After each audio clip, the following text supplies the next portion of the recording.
নমস্কার, আমি প্রিয়া। আমার নতুন চ্যানেল সাধারণ দৃষ্টিকোণে আপনাদের সকলকে স্বাগত। আজকে আমি বানাবো চিকেন স্টু। চিকেন স্টু বানানোর জন্য আমার লাগবে চিকেন, লাগবে পেঁপে কুচি করা, গাজর কুচি করা, পেঁয়াজ ডুমো করে কাটা, লঙ্কা, লাগবে আলু, আদা রসুন বাটা, লাগবে হলুদ গুঁড়ো, লাগবে ধনে গুঁড়ো, জিরে গুঁড়ো, গোলমরিচ গুঁড়ো, নুন, চিনি আর জল। আমি গ্যাসটিকে অন করে নিলাম। এবার কড়ার মধ্যে অল্প পরিমাণ তেল দেব। তেলটা গরম হয়ে গেছে। এবার আমি এর মধ্যে দেব রসুন বাটা,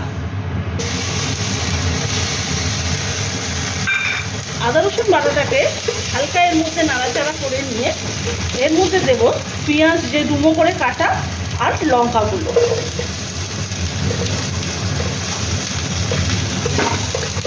তারপরে আবার এইগুলোকে আবার একটুখানি নাড়িয়ে চাড়িয়ে নেব।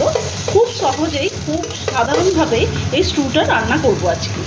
তার পেঁয়াজ আর আদা রসুনটা একটু ভাজা ভাজা হয়ে গেছে। এর মধ্যে আমি দেব গাজর কুচি, পেঁপে কুচি আর আলু টুকরোগুলো দিয়ে ভালোভাবে এটাকে আমি একটুখানি ফ্রাই করব।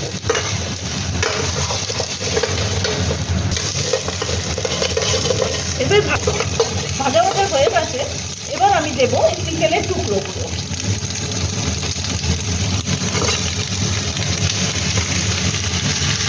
চিকেন টুকরোগুলোকে দিয়ে আবারও খানিকটা নাড়াচাড়া করে নেব।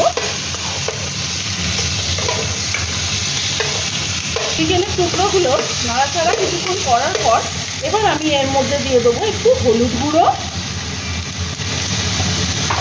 একটু জিরে গুঁড়ো, খুব সামান্য পরিমাণে একটু জিরে গুঁড়ো,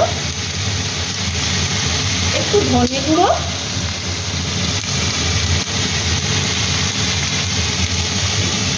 দিয়ে একটু নাড়াচাড়া করবো। এরপর আমি দেবো এর মধ্যে অল্প একটু চিনি, স্বাদটাকে ব্যালেন্স করার জন্য দেব অল্প নুন,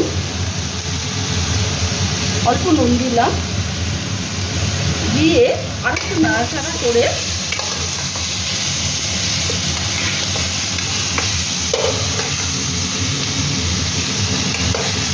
এর মধ্যে আমি জল দিয়ে দেবো।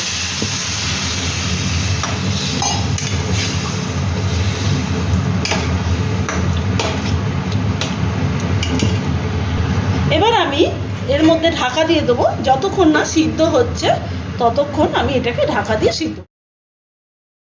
30 মিনিট হয়ে গেছে। এবার আমি এই ঢাকাটা খুলব। ঢাকাটা খুলে এইগুলো খুব ভালোভাবে সেদ্ধ হয়ে গেছে। এবার আমি এর মধ্যে দেব একটু গোলমরিচ গুঁড়ো।